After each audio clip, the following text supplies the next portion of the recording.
অহংকার করলে আল্লাহ পাক বলছেন বেশি অহংকার করবি সাইজ করে দিব। কয়টা টাকার মালিক হয়েছিস, কয়টা টাকার মালিক হয়েছিস? আল্লাহ পাক বলছেন ওয়াল্লাহুল গনিয়্যু ওয়া আনতুমুল ফুকারা। আল্লাহ বলছেন আমি হচ্ছে ধনী, আমি হচ্ছে গনি, সমস্ত রিজিকের ভান্ডার আমি আল্লাহর কাছে আছে। ওয়া আনতুমুল ফুকারা, আরে তুই ফকির, তোর বাপ ফকির, তোর দাদু ফকির, তোর 14 গোষ্ঠী ফকিরের, তুই সবাই হচ্ছে তোরা ফকিরের গোষ্ঠী। আর আমি আল্লাহ হচ্ছি একমাত্র ধনী, আমি আল্লাহ হচ্ছে গনি, সমস্ত ক্ষমতার মালিক আমি আল্লাহ। আল্লাহ বলছেন ওয়া আনতুমুল ফুকারা, তুমি ফকির, তোমার 14 গোষ্ঠী ফকির। তাহলে বেশি বাড়াবাড়ি করে লাভ নাই। সমস্ত ক্ষমতার মালিক হচ্ছেন আমি আল্লাহ পাক। বেশি বাড়াবাড়ি করে কোথায় যাবে? আজ পৃথিবীতে যারাই বাড়াবাড়ি করে, যারাই বাড়াবাড়ি করে আল্লাহ পাক তিনি সাইজ করে দেন, খাটো করে দিচ্ছেন। ফেরাউন বাড়াবাড়ি করছিল, আল্লাহ পাক সাইজ করে দিয়েছে। বেশি বাড়াবাড়ি করে কোথাও যেতে পারবি না। মালিক রাত্রিবেলায় ঘুমিয়ে আছে, মালিক বলছে রাখালকে, বলছে রাখাল দেখ তো কি ব্যাপার, গোয়াল ঘরে এত আওয়াজটা কিসের? মালিক বলছে গোয়াল ঘরে এত আওয়াজ কিসের, একটু দেখে আই তো। রাখাল যখন দেখতে যাচ্ছে, দেখে আসার পর মালিককে বলছে মালিক ওই যে শিংওয়ালা গরুটা আছে না, ও খালি শিং দিয়ে গুতায় গুতায় গুতায় গুতায় বাকি গরুদের অশান্তি করে রেখে দিয়েছে।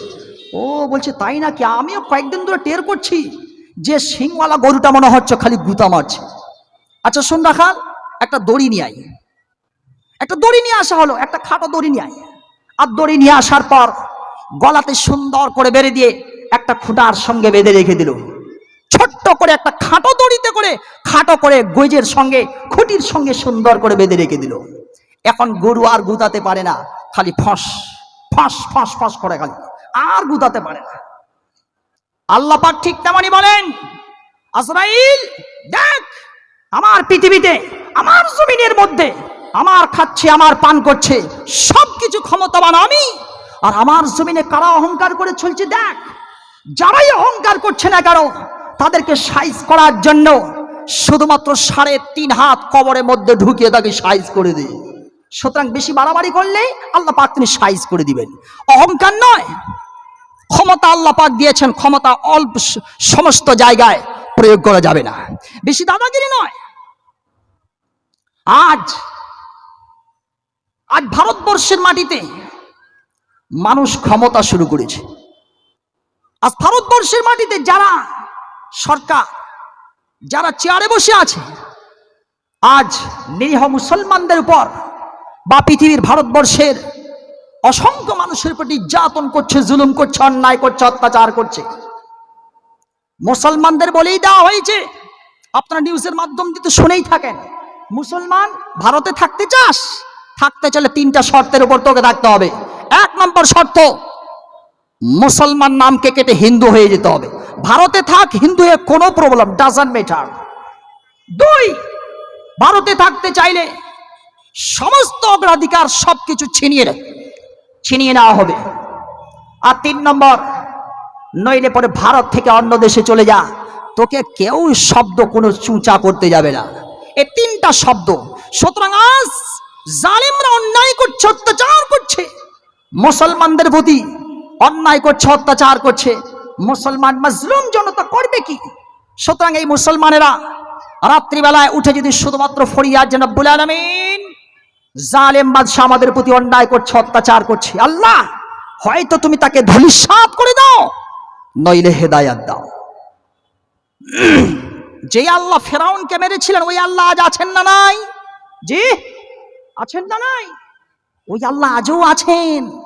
তার কুদরতি নজর দিয়ে আল্লাহ পাক তিনি সারা পৃথিবীতে দেখছেন কে বাদরামু করছে। বাদরামু করলেই যার শিং বেড়ে গিয়েছে, খাটো দড়ি দিয়ে খুঁটির সঙ্গে বেঁধে আল্লাহ পাক রেখে দিবেন।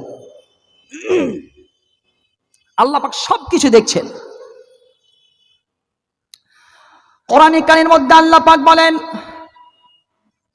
বেশি বাড়াবাড়ি করিস না। আল্লাহ সবকিছু তিনি তার কুদরতি নজর দিয়ে আল্লাহ পাক তিনি জমিনের দিকে তাকাচ্ছেন। আল্লাহ পাক বলেন লা তাউখুদুহু সিনাতুন ওয়ালা নাওম। আল্লাহ পাক পাক হচ্ছেন এমন, তাকে ঘুম স্পর্শ করে না।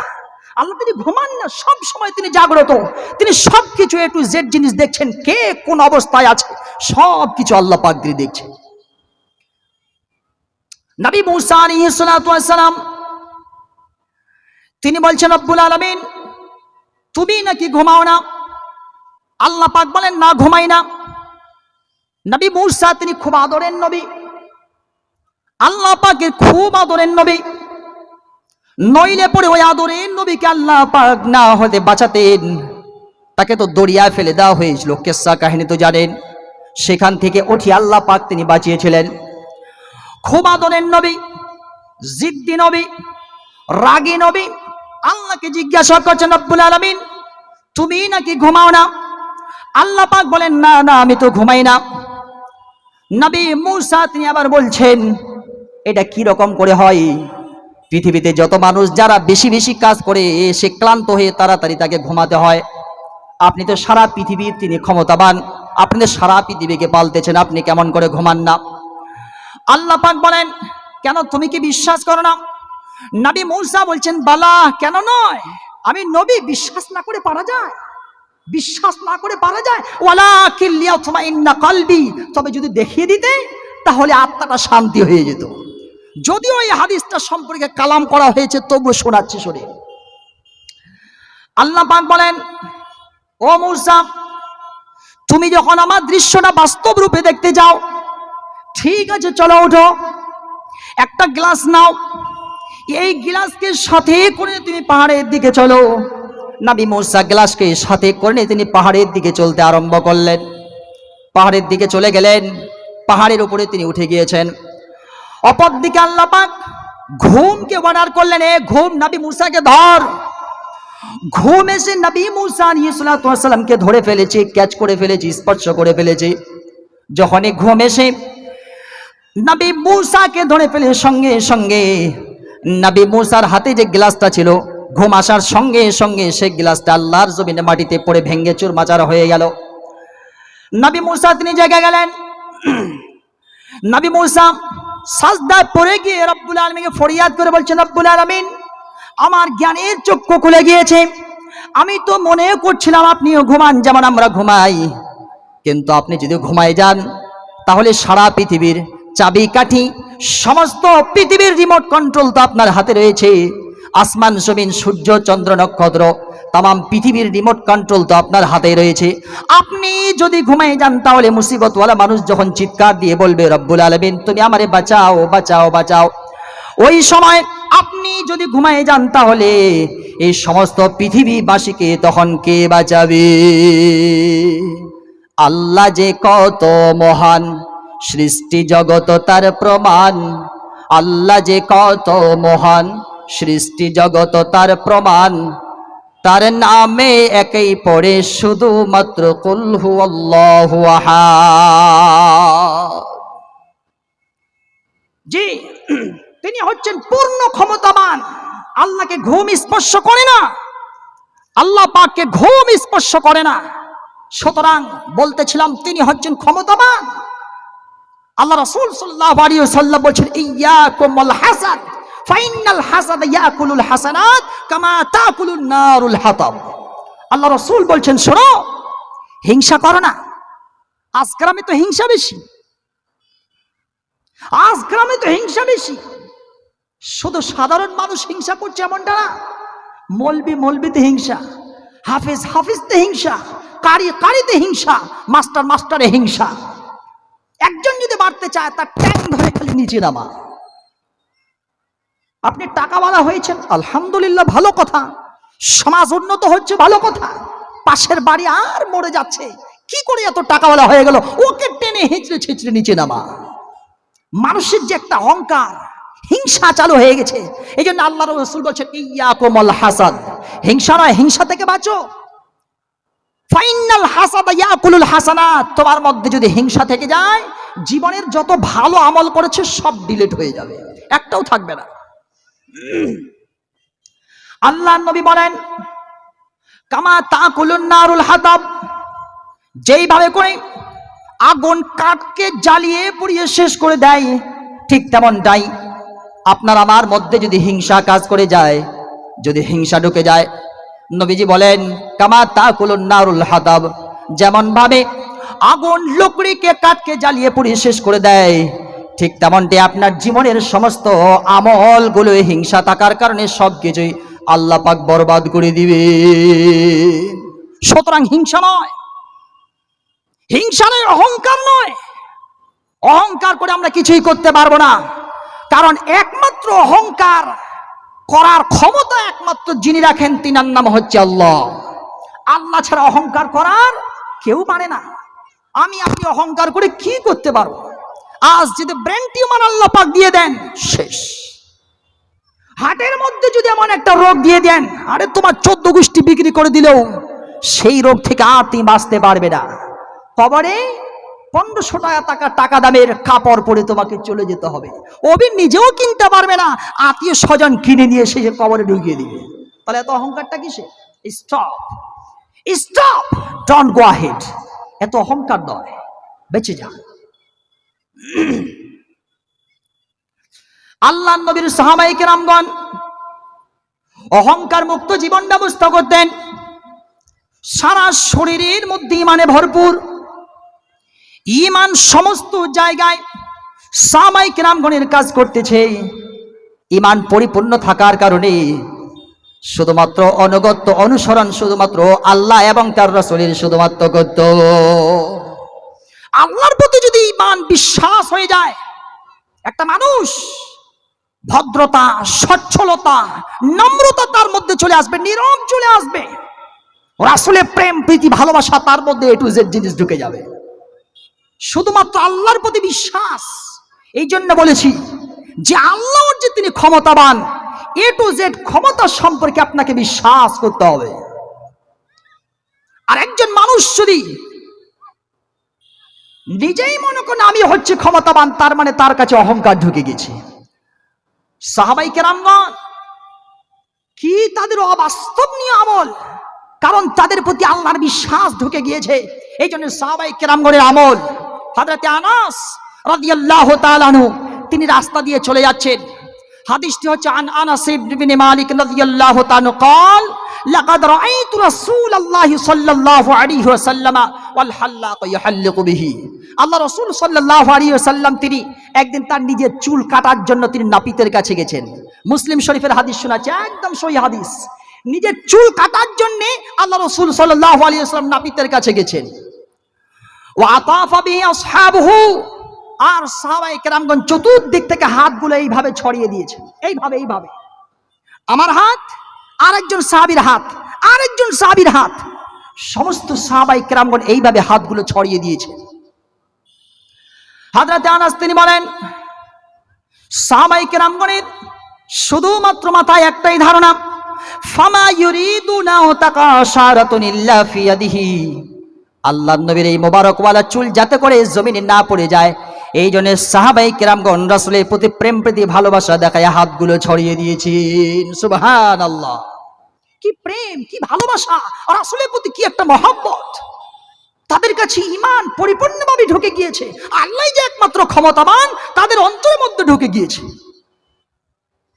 এই জন্য সাহাবায়ে কেরামগণ অনুশীলনীয়, অনুকরণীয়, অনুসরণীয়, নম্রতা, ভদ্রতা, সচ্ছলতা তাদের মধ্যে চলে এসেছে। সাহাবায়ে কেরামগণ আল্লাহ রাসূলকে বিশ্বাস করতেন অন্ধ ভক্ত হিসাবে, অন্ধবিশ্বাস। এত প্রেম, রাসূলের প্রতি ভালোবাসা।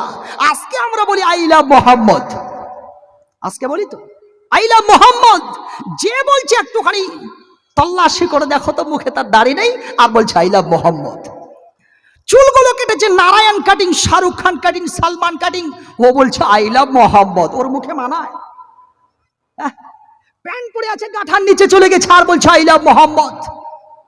পানি পান করছে দাঁড়ায়া দাঁড়ায়া, কারণ বশত দাঁড়ায়া খাবে, কিন্তু সব সময় দাঁড়ায়া দাঁড়ায়া বাম হাতে ঢক ঢক ঢক ঢক করে খেয়ে নেয় আর বলছে আই লাভ মোহাম্মদ। ওর মুখে মানায়? শুধু বললেই তো হবে না। আই লাভ মোহাম্মদ শুধুমাত্র বললেই হবে না, অন্তর থেকে কলিজা স্পর্শ করে বলতে হবে।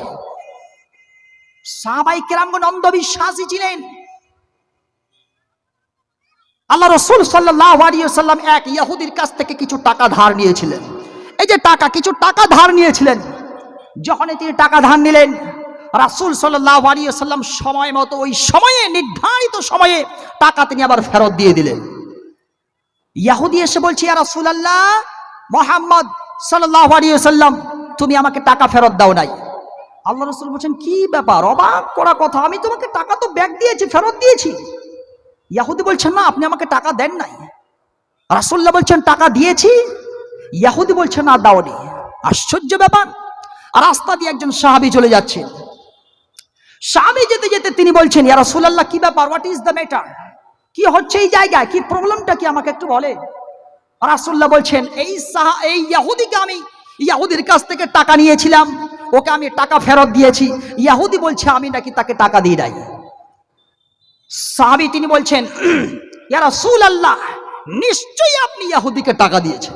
আল্লাহ রাসূল বলছেন, কি ব্যাপার, আমি যখন এই ইহুদির কাছ থেকে টাকা নিয়েছিলাম তখন তো তুমি দেখো নাই, আমি যখন তাকে টাকা ফেরত দিয়েছিলাম তখনও তো দেখো নাই, আর তুমি বলছো আমি ইহুদিকে টাকা ফেরত দিয়ে দিয়েছি। সাহাবী তিনি বলেন, ইয়া রাসূলুল্লাহ, আপনি আমাদেরকে আল্লাহর সম্পর্কে বলেছেন, আমরা আল্লাহকে দেখি নাই, আল্লাহর কথা ডাইরেক্টলি শুনি নাই, তারপরে আল্লাহকে বিশ্বাস করেছি। আপনি আমাদেরকে ভয়ঙ্কর জাহান্নামের কথা বলেছেন, আমরা জাহান্নামকে দেখি নাই, তারপরে শুধুমাত্র আপনার কথা বিশ্বাস করে নিয়েছি।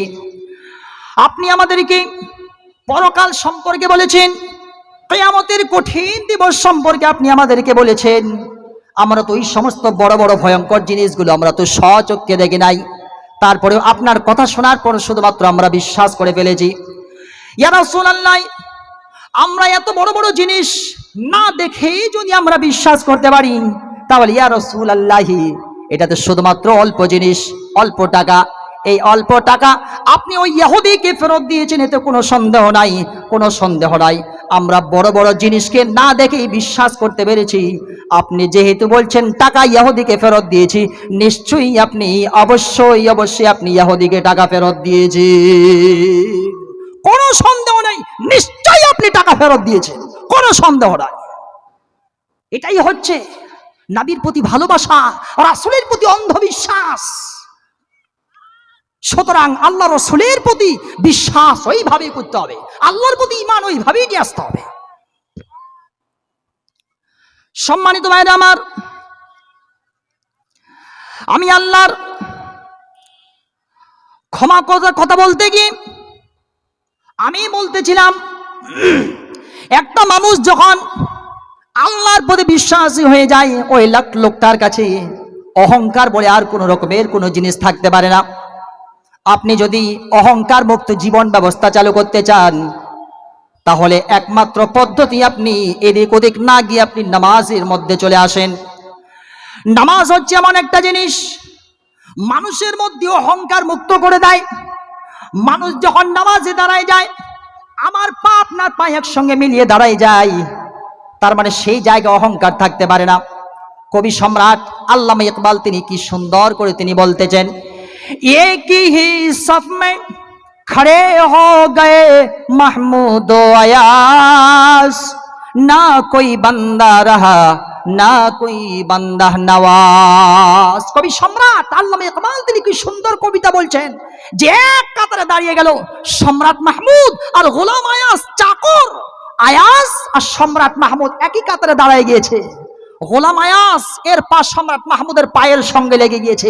সম্রাট মাহমুদের বাপের বেটার ক্ষমতা নাই যে কথা বলে দে, গোলাম তোর পা আমার পায়ের সঙ্গে কেন লাগলো। এটি হচ্ছে নামাজ।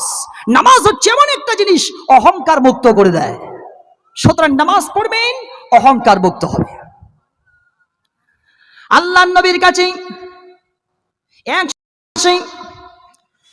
এসে যাওয়ার পর বাম হাতে পানি পান করতে আরম্ভ করে দেয়। আল্লাহ নবীর সঙ্গে সঙ্গে বলতেছেন, ইয়া গোলাম সাম্মিল্লাহ ওয়া কুল বিয়ামিনিকি, এ গোলাম, ও হে আল্লাহর বান্দা, তুমি কেন বাম হাতে খাচ্ছ, ডান হাতে তুমি পানি পান করো। এটি হচ্ছে আল্লাহর নবীর সুন্নাত। লোকটা অহংকার করে বলছে, লা আস্তাতিউ, না আমি খাবো না। কি করবেন, আমি খাবো না। অহংকার করে লোকটা আল্লাহ রাসূলকে বলছে, না আমি খাবো না। আল্লাহর নবী বলছেন লা ইস্তাত, যা তুই যেন কোনোদিন না খেতে পারিস। এত অহংকার। রাসূলুল্লাহ বলছেন যা তুই যেন কোনোদিন না খেতে পারিস, লা ইস্তাত, তুই যেন কোনোদিন না খেতে পারিস। ওই লোকটা আর কোনোদিন তার জীবদ্দশায় সে কোনোদিন আর ডান হাতটা মুখের কাছে নিয়ে আসতে পারে নাই।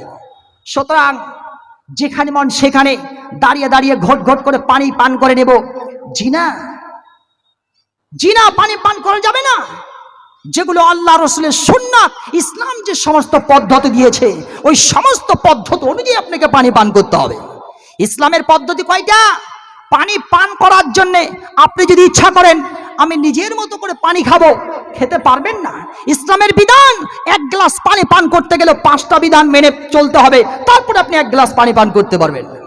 1 গ্লাস পানি পান করতে গেলে সর্বপ্রথম বিসমিল্লাহ বলতে হবে, 2 ডান হাতে খেতে হবে, 3 বসে খেতে হবে, 4 3 শ্বাসে খেতে হবে, 5 খাওয়া শেষ আল্লাহর শুকরিয়া আলহামদুলিল্লাহ বলতে হবে। এটাই হচ্ছে ইসলামের পদ্ধতি, এটাই হচ্ছে ইসলামের সৌন্দর্য। আজ মানুষ বলে ইসলাম নাকি সন্ত্রাসী, ইসলাম নাকি সন্ত্রাসবাদ শিখায়।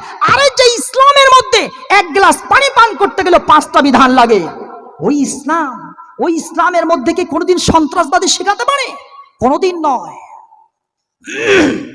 সুতরাং ইসলাম, আল্লাহ নবীর সুন্নাত মেনে চলতে হবে। শুধু খাওয়া শেষ হলে মিষ্টি খেতে হয়, এই সুন্নাত মানুষের খুব ভালো জানা আছে। খাওয়া শেষ, আরে কুটুম বাড়ি গেলাম, খাওয়া শেষ হলো, আল্লাহ নবীর সুন্নাত মিষ্টিটাই দিল না। সুন্নাত নয় শুধু খাওয়া শেষে মধুপান, সুন্নাত নয় শুধু দাওয়াতের মেহমান, সুন্নাত নয় শুধু খাওয়া শেষে মধুপান, আরো কিছু সুন্নাত আছে তুমি জানো কি? জানলেও জীবনে কখনো তা মানো কি?